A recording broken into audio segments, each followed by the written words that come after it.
В эфире телеканала расширенный выпуск новостей «Итоги дня». В студии Валерия Наумова. Здравствуйте. В начале коротко о темах. Завершился третий день Восточного экономического форума. Делегация Якутии сегодня подписала ряд важных соглашений. Расскажем про итоги состоявшихся встреч. С 1 сентября в Якутии действует скидка на проезд в общественном транспорте 8 рублей. Акция работает только при соблюдении определенных условий. Что это за условия? Отныне жителям Магана не придется ездить в город для того, чтобы обратиться к специалистам МФЦ. В поселке в библиотеке Библиополе открылся сектор электронных услуг.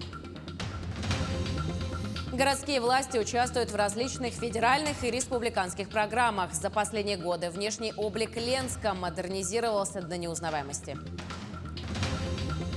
Люди, не знающие своего прошлого, не имеют будущего. Ко дню рождения Якутска открылся уникальный выставочный проект, что подготовили жителям и гостям столицы. Дальневосточная ипотека продлена. Владимир Путин поручил продлить программу дальневосточной ипотеки до 2030 года. В этом году действие программы было расширено. Теперь ее могут получить не только молодые дальневосточники, но и врачи и учителя, независимо от возраста, сказал Путин.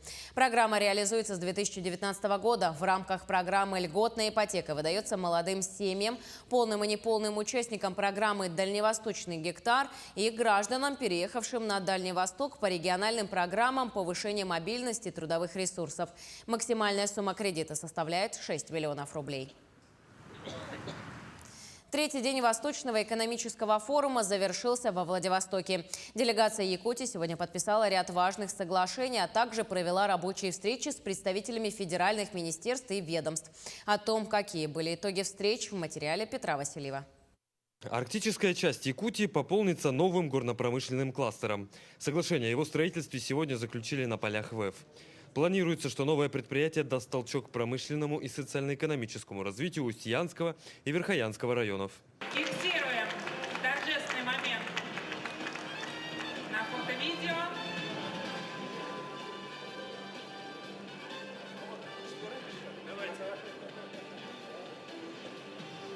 Поздравляем еще раз, аплодисменты. На территории двух арктических районов республики планируют освоение месторождений Куларского золоторудного района, золоторудного месторождения Кючус, месторождения олова ручей Терехтях и депутатского оловорудного месторождения. Совокупные балансовые запасы золота составляют 175 тонн, олова – 324 тысячи тонн. Выход на проектную мощность месторождений запланирован в 26-30-х годах. Объем добычи – 10 тонн золота и 5000 тонн олова ежегодно. Общий объем инвестиций в проект составит 235 миллиардов рублей. В планах создать 5111 новых рабочих мест. Торжественное подписание проекта прошло сегодня на полях ВЭФ при участии полпреда президентов ДФО Юрия Трутнева. Есть известная легенда о том, что когда Бог пролетал над Якутией, распространяя ценные ресурсы, у него руки замерзли, он все выронил. Но Якутия громадная, и разработка полезных ископаемых сопряжена с большими сложностями в части логистики, в части обеспечения энергетики, доступности месторождений. И сегодняшнее соглашение очень важное. Это новый подход. Результатом будет рост, как говорят профессионалы, добычи, рост налоговых поступлений и рост благосостояния жителей Республики Саха-Якутия и Российской Федерации. Спасибо. Еще одним итогом сегодняшнего дня ВЭФ можно назвать и тот факт, что туризм в Якутии станет более доступным. Это стало возможным благодаря соглашению региона с Ростуризмом. Туроператор «Интурист» с конца ноября этого года организует для жителей республики субсидируемые чартерные рейсы. А федеральное ведомство компенсирует половину стоимости расходов для того, чтобы перелеты для туристов были дешевле и удобнее. Туроператор формирует комплексный туристический продукт, где продумывает всю маршрутную сетку, делает интересные туристические предложения. И все это можно приобрести будет в 2–2,5 раза дешевле, чем при самостоятельной организации такой поездки за счет наших субсидий туроператорам. Финальным акцентом сегодняшнего дня стала рабочая встреча якутской делегации с зампредом правительства Российской Федерации, министром промышленности и торговли страны Денисом Мантуровым. Стороны обсудили вопросы транспортной и промышленной инфраструктуры региона и обозначили дальнейшие планы совместной работы. Петр Васильев, Владимир Павлов, Владивосток. Осталось несколько дней до единого дня голосования. 11 сентября в Якутии состоятся масштабные муниципальные выборы. Напомню, что в Нерюнгринском районе будут выбирать главу города и депутатов городского совета.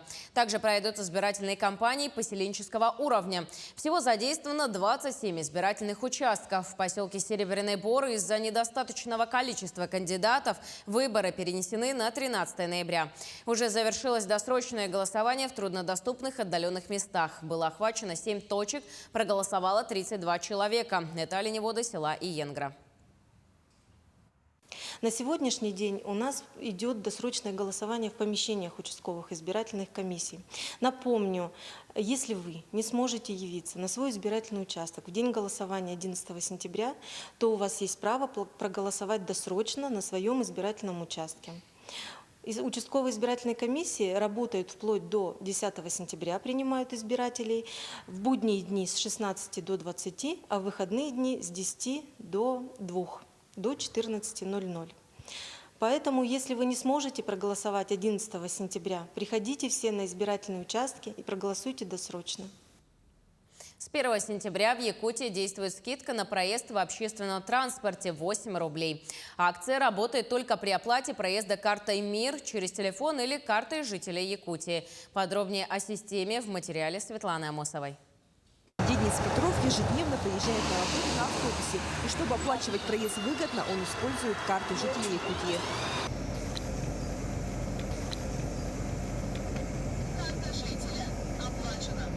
С 1 сентября этого года по всей республике действует скидка на проезд в общественном транспорте.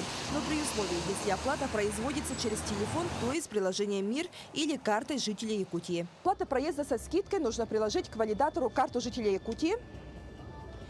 И сумма сразу спишется с учетом скидки 8 рублей. На карте, на самом деле, расположено два кошелька. Есть транспортный кошелек и есть банковский кошелек. Вот скидка 8 рублей, она на сегодня предоставляется именно при оплате банковским кошельком. Когда карта выпускается, банковский кошелек активируется в автоматическом режиме. То есть пользователю не надо ничего делать, если он хочет воспользоваться этой акцией, он просто кладет деньги на банковскую карту, да, и спокойно ей пользуется. Но если же у клиентов был подключен транспортный кошелек, то ему необходимо позвонить либо в колл-центр банка и переключить, либо подойти в отделение, там, где ему тоже это переключат. Чтобы расплатиться смартфоном, необходимо загрузить любую карту МИР в одно из приложений МИР Pay или Samsung Pay. Платежные системы работают только на Android. Регистрация в приложении занимает около минуты, и после загрузки карты в Pay-сервис можно сразу оплачивать проезд со скидкой. Если с точки зрения экономики рассматривать, да, то в среднем, все мы ездим на автобусах, как минимум 2 раза в день, приезжая на работу, да, и вот если умножить это на 22 рубля и на 16 рублей, то получится в среднем где-то 350 рублей в месяц будет минимальная экономия при оплате, соответственно, карты жителей Якутии и получении такой скидки. А до конца года это составит уже порядка 1400 рублей. Например, в автобусах в Якутске стоимость проезда со скидкой составит 25 рублей вместо 33. Пополнять карту можно в банкоматах или через приложение «Алмаз-Аргентбанк». В акции участвуют городской, пригородный и междугородний транспорт Якутска, а также автобусы Миргинского, Хангаласского, Ленского, Кобяйского, Верхневилюйского, Горного, Нюрбинского, Нерюнгринского районов, подключенные к автоматизированной системе оплаты проезда. Как окружная администрация, как заказчик перевозок на территории города поддерживаем данную акцию. Мы максимально стараемся переходить, вообще у нас переходный период на безналичный расчет. Таким образом, чтобы мы видели, во-первых, пассажиропоток, максимально были прозрачны все операции по оплате, и мы мониторили ситуацию вообще в целом по пассажирским перевозкам на территории городского округа. Стоит еще раз упомянуть, что скидка на проезд не предоставляется, если пассажир оплачивает наличными, банковской картой, кроме карты жителя, транспортными билетами «Спутник» и другие. Предложение будет действовать до 31 декабря этого года. Светлана Амосова, Георгий Григорьев, Якутск. Отныне жителям Магана не придется ездить в город для того, чтобы обратиться к специалистам МФЦ. В поселке в библиотеке Библиополе открылся сектор электронных услуг, где можно в полной мере получить необходимые государственные услуги. Подробнее о том, чем могут помочь в библиотеке, расскажет Мария Кардашевская. Теперь библиотека в селе Маган – это не просто зал для чтения книг. Здесь открылся сектор электронных услуг. В зале оборудованы рабочие места, стоит персональный компьютер, принтер. Посетители могут подать заявку, а при необходимости сделать ксерокопии или распечатать документы. Открытие сектора электронных услуг – это очень актуальная и востребованная сейчас услуга, потому что наши жители имеют возможность, не выезжая в город, в комфортных условиях, в шаговой доступности получить большинство государственных услуг. При необходимости специалисты библиотеки помогут зарегистрироваться в госуслугах или восстановить доступ к личному кабинету, а также подать заявку на любую государственную услугу. Все услуги, которые переведены в электронный формат, доступны на едином портале госуслуг, на нашем региональном портале госуслуг. То есть это практически весь спектр массовых социально значимых услуг, начиная от записи в садик, в школу и заканчивая, собственно говоря, оформлением документов на автомобиль. Первый сектор электронных услуг был открыт в Якутске в марте. Всего на сегодняшний день в столице работает 3 сектора. В библиотеке имени Белинского, в библиотеке «Смарт», а также в библиотеке «Созвездие». Подобная практика оказалась востребована среди жителей. В дальнейшем планируется открыть секторы электронных услуг во всех 18 филиалах централизованной библиотечной системы Якутска. Я очень рада, что в нашем поселке открылась такая услуга. Я как многодетная мать, как получатель пенсии, инвалид, часто пользуюсь сектором электронных услуг. И каждый раз, чтобы ездить в город, это бывает иногда затруднительно, чтобы детей оставить кому и так далее. Библиотека Библиополе находится в здании Дома культуры «Ритм» и работает с 10 до 18:00. Мария Кардашевская, Георгий Григорьев, Якутск. В рамках национальной программы «Цифровая экономика Российской Федерации» множатся площадки, где специалисты ведут работу по цифровому ликбезу населения. Подобный сектор электронных услуг появился в Алданской центральной библиотеке имени Некрасова. Какие услуги и знания предлагают населению, узнавал Руслан Павлов. Цифровизация экономики и социума вынуждает людей погружаться в электронную сферу общения и документооборота. Если молодежь в цифровом пространстве как рыба в воде, то старшему поколению нужна помощь. Всего 2 месяца прошло с того момента, как в Центральной районной библиотеке имени Некрасова начал работу сектор электронных услуг, а население уже протоптало туда тропинку. Хочу сказать, что спрос есть, да. В основном люди обращаются по смене фамилии, по виду на жительство. Кому-то необходимо оформить заграничный паспорт, кому-то поменять охотничий билет. В общем, запросы абсолютно разные. Кому-то просто зарегистрироваться на государственных услугах. В том числе мы в этом году хотим запустить такой проект, как привлечение молодежи от 14 до 22 лет по подключению их к Пушкинской карте. С гражданами работают 3 специалиста, которые после обучения имеют право обрабатывать и подтверждать учетные записи на портале госуслуги. Для библиографов направление новое, но познавательное и интересное. Каждый день что-то новое мы только осваиваем. И очень интересно работать, потому что и для себя что-то новое мы находим. И, конечно, очень интересно помогать посетителям, которые к нам приходят. Спектр услуг Центра правовой и деловой информации будет расширяться. Кроме того, на его базе планируют проводить обучающие семинары для населения по преодолению цифровой безграмотности. Руслан Павлов, Александр Лукин, Алдан. Отряд добровольцев сегодня вылетел из Якутска для участия в специальной военной операции на территории Украины. В мае первый отряд из 98 бойцов уже присоединился к вооруженным силам России. Теперь еще более полусотни бойцов едут на подмогу к землякам. Отряд добровольцев провожал и наш коллега Александр Хавренко. Как говорилось в одном хорошем советском фильме, есть такая профессия – родину защищать. Сегодня из республики более полусотни бойцов, проверенных бойцов, опытных бойцов отправляется на специальную военную операцию.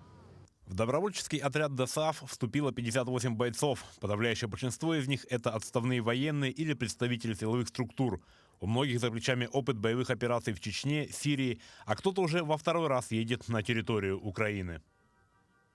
Значит, это отправка вторая от республики уже добровольческого отряда на выполнение специальной военной операции. Значит, здесь люди отбирались, идея сама пришла на базе ДОСААФ еще в мае месяце.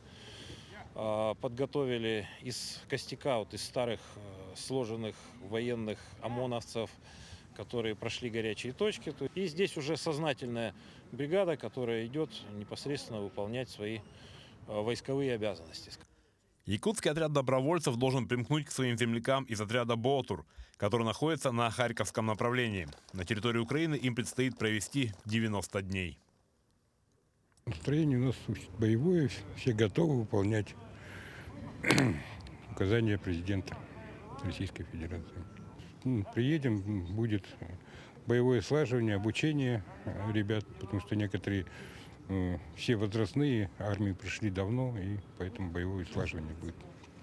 У каждого из бойцов свои причины отправиться на специальную военную операцию, но все они сводятся к одному. Если ты можешь помочь своим товарищам, ты должен помочь. Мое решение было обусловлено тем, что события, которые происходят сейчас, на территории Украины, и мои убеждения не позволили мне остаться в стороне. И я решил записаться в добровольческий отряд, чтобы представлять интересы нашей Родины, Российской Федерации, там. Записаться в добровольцы может любой гражданин России в возрасте от 18 до 50 лет. Но и те, кто уже давно перешагнул 50-летний рубеж, не остаются в стороне.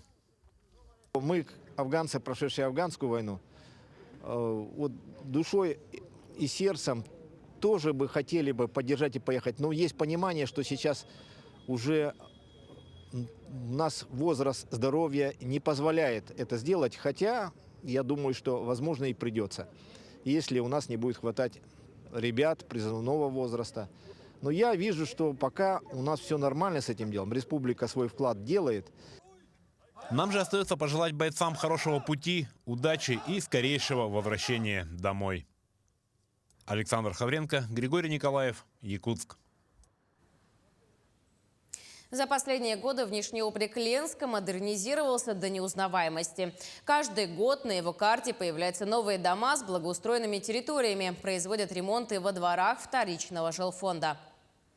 Городские власти участвуют в различных федеральных и республиканских программах, получая крупные суммы на строительство и реконструкцию объектов городской инфраструктуры. Подробнее в материале Александра Ильчука.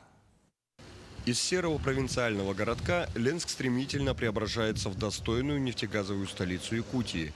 Жилые комплексы, построенные в рамках программы переселения, обрастают уютными преддомовыми территориями. В прошлом году мы закончили строительство двух домов по улице Якутского, 54-56, был программ переселения из аварийного жилья. В этом году мы завершили благоустройство, придомовую территорию между двумя домами мы огородили столбиками для того, чтобы зона здесь была пешеходная. Попав в этот двор, словно переместился в большой город. Пешеходный фонтан с подсветкой, в котором с удовольствием в летний зной плещутся дети, удобные лавочки, урны, зеленые насаждения. А на будущий год здесь зацветут яблони. Очень нравится, какой здесь район хороший появился. Очень нравится здесь гулять спокойно, так радостно все. И очень такой район красивый, настроение поднимает. Нравится. Побольше домов таких, чтобы строили, чтобы переселили всех с ветхих жильев, чтобы поболее так было, чтобы красиво было, конечно, в этом городе. Закатали в асфальт и улицу Якутскую в рамках реализации республиканской программы по реконструкции городской инфраструктуры, в которую Ленск попал благодаря плодотворной работе городских властей, на что получил 54 миллиона рублей. Это было сделано в первую очередь для того, что было очень много жалоб от людей, которые вводили, скажем так, маленьких ребятишек в детский сад, ремок. И мы решили, что необходимо эту дорогу обустроить. Причем, если вы заметили, все тротуары у нас огорожены перилами. Это сделано с одной единственной целью, чтобы дети, выходя из детского сада, не выбегали беспрепятственно на проезжую часть. Теперь родители, которые водят своих деток в самый большой в городе сад на 315 мест, могут беспрепятственно передвигаться по новым тротуарам с ограждениями, а не месить грязь и не бояться за безопасность детей. Но и это еще не все. Как только будут сданы дома на улице Рабочей, их дворы также благоустроят. Учитывая то, что мы там сегодня сдаем еще два дома, Мы по программе 1000 долларов, это федеральная программа, хотим разбить там сквер. Учитывая то, что туда сегодня у нас перевели порядка 170 квартир, люди там будут жить, где-то надо отдыхать, поэтому мы планируем, что мы этот сквер в этом году обязательно завершим. Людей в конце года переселим. Благодаря усилиям городской администрации в рамках этой же программы «1000 дворов» в этом году были реконструированы придомовые территории по улице Первомайской, 11А, 13Б, 15Б. Я отношусь положительно, мне это очень импонирует, потому что, гуляя здесь, проходя мимо, постоянно здесь лужи. Если дождливая погода, пройти совершенно невозможно. Ну, а надеюсь, что улучшится все. В этом году была отремонтирована Ленская набережная, которая признана одной из самых красивых на Дальнем Востоке. На ее реконструкцию затратили свыше 20 миллионов рублей из регионального бюджета. Теперь ленчане и гости города прогуливаются по излюбленному месту с еще большим удовольствием. Александр Ильчук, Ленск. Люди, не знающие своего прошлого, не имеют будущее. С такими словами началось открытие уникального выставочного проекта, приуроченного к 390-летию города Якутска. Якутия – прошлое, настоящее, будущее. Что ждет жителей и гостей столицы, узнала Галина Чекурова. В Доме дружбы народов города Якутск проводится межнациональный проект «Якутия в лучах славы». В рамках мероприятия прошло торжественное открытие выставки «Якутия. Прошлое, настоящее и будущее». На выставке было представлено несколько зон, которые показывают республику в разные промежутки времени. Как же все начиналось? Вот как раз оно начиналось с тех фотографий, которые были в 17-18 веке, и с открыток, которые собрали наши коллекционеры дореволюционной Якутии. Вот таким образом, значит, молодежь, сегодня очень много молодежи пришло и придет в течение недели, они воочию увидят по фотографиям, так скажем, по фактам Якутию старинную. В зоне настоящего времени Ассоциация предпринимателей «Сделано в Якутии» представила продукцию местных производителей, в которую вошли не только продукты, но и одежда, фильмы и сувениры, которые были сделаны в городе Якутск. В таком формате, а не как просто выставку продаж, в таком формате, где мы можем представить не только свою продукцию, но и наши награды, достижения. Это в первый раз. Сегодня представлено больше сувенирных изделий, тех изделий, которые вы можете купить для того, чтобы обрадовать, подарить, когда вы едете в какие-то другие города. Да? А по осени уже на продовольственной выставке мы покажем товары сельхозпроизводств. Поэтому то, что сегодня обращено внимание на креативную индустрию, на народно-художественные промыслы, это очень для нас важно. Зону будущего представляет презентация мастер-планов населенных пунктов и дизайн проектов общественных пространств республики «Меняем Якутию». Ну и более такая обширная – это то, что сейчас есть в нашем городе и то, что планируется. Ну и кроме этого, что очень замечательно, что каждый посетитель может здесь написать и оставить свое пожелание, что бы он еще хотел увидеть в нашем городе, что, по его мнению, у нас не хватает, и принять именно активное участие. Стоит также отметить, что на выставке представлены несколько проектов, которые выиграли грант на строительство и уже в следующем году начнут свою реализацию. Сегодня в рамке выставки проходит питч-сессия «Города как источник вдохновения», а также патриотическая акция «Люди славы». В мероприятии приняли участие молодежь и представители молодежных организаций Республики Саха-Якутия. Сама выставка продлится до 15 сентября. Основная задача мероприятия – презентация нового облика республики, вовлечение молодежи в общественном проектировании городов и других населенных пунктов и возможность почувствовать сопричастность к изменению будущего республики. Галина Чекурова, Григорий Николаев, Якутск. На этом у нас все новости, а прямо сейчас смотрите интервью главы Якутии Айсена Николаева об участии якутской делегации в Восточном экономическом форуме 2022.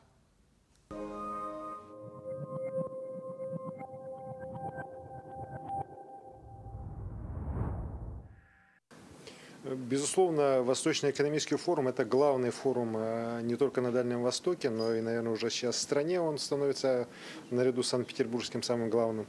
И для нас, для дальневосточников, участие в нем – это всегда большая подготовительная работа. Хочу сказать, что несмотря на все эти санкции, на все это давление на Россию, на наших партнеров, людей очень много, гостей иностранных море. Большой интерес и к России, к Дальнему Востоку, к нашей республике. И, конечно же, вот Восточный экономический форум этого года чем мне понравился? Тем, что стало очень много уже таких конкретных проектов, конкретных решений, направленных на реализацию программы по развитию Дальнего Востока. Вот. Меньше слов, больше дела. Вот как раз это можно сказать про 7-й Восточный экономический форум и относительно нашей республики, и вообще в целом Дальнего Востока. Якутия в этом году на форуме заключила порядка 40 соглашений. Какие проекты вы можете отметить ключевыми и какие принесут реальную пользу жителям нашей республики? Восточный экономический форум этого года для Якутии сложился крайне удачно. Мы подписали порядка 40, вот, как вы правильно сказали, соглашений на общую сумму почти 330 миллиардов рублей. Это колоссальная сумма, которая будет в ближайшие годы вложена в экономику нашей республики. Хотел бы особо отметить крупнейшее соглашение, которое подписано руководителями Министерства развития Дальнего Востока, Министерства природных ресурсов, Росатомом и мною при участии присутствии заместителя председателя правительства, полномочного представителя президента на Дальнем Востоке Юрия Петровича Трутнева о развитии вот этого нашего горно-промышленного кластера в Усианском районе, который, безусловно, даст новый толчок, вообще новую жизнь, огромной территории. И я уверен, что это в ближайшие годы станет таким одним из драйверов развития Арктики не только Якутии, но и всей нашей страны. Хочу также отметить ряд проектов, подписанных с институтами развития дальневосточными, федеральными, связанными со строительством жилых кварталов в городе Якутске. Есть очень хороший проект, отдельно его выделяю, социальный проект, который мы подписали с дочерней структурой ВПРФ о выделении средств на строительство в городе Якутске большого центра для детей с ограниченными возможностями, в котором будет детский сад, в котором будет школа, в котором будет интернат. Располагаться он будет как раз на Сергеевском шоссе, на месте школы для детей с ограниченными возможностями. Последняя деревянная школа у нас была в городе Якутске. Вот. И вот на ее месте в ближайшие годы появится замечательный объект. Ну, как говорят и специалисты Внешэкономбанка, и специалисты министерства нашего и других участвующих в этом процессе организаций. Проект просто уникальный в целом для страны. И, конечно, мы очень надеемся, что это, конечно, поможет в такой тонкой, на самом деле, сфере, как работа по развитию детей с ограниченными возможностями. Есть множество других проектов. Каждый проект можно долго здесь рассказывать. И кроме непосредственно самих подписанных соглашений, были также объявлены и ряд решений.